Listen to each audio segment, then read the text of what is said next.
I'd like to say a few things about the title of this series, Old Western Culture. We call it that because of something that C.S. Lewis says in a famous essay called On the Description of Times,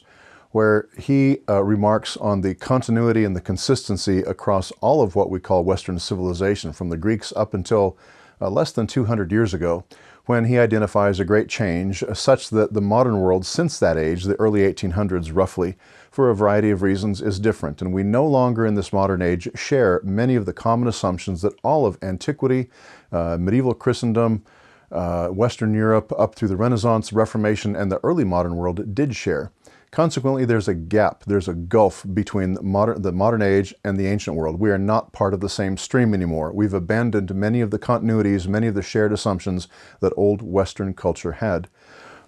So following up on that observation of Lewis's, this series looks at the great books, the great ideas, the great books of history, theology, philosophy, literature, mythology, poetry, and so on of the Greeks, the Romans, the Western European Middle Ages,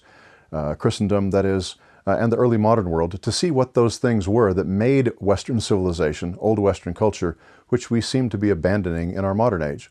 So, although there are other works of literature and poetry and philosophy in other cultures, Asian, Chinese, Japanese, Indian, and so on, we're focusing on the culture of which we're the heirs, beginning with the ancient Greeks, starting with Homer, moving up through the Romans as they spread around the Mediterranean basin and up into Europe, and then Western Europe as it goes into what we call the Middle Ages and the glories of that, and the powerful influence that Christianity was, as it in turn gave rise to the Renaissance and to the Reformation and to the early modern age. We stopped then in the late 1800s or around 1900, partly because that's where the great change is, and partly for lack of time in a course like this, and partly because in order to understand our modern age with all its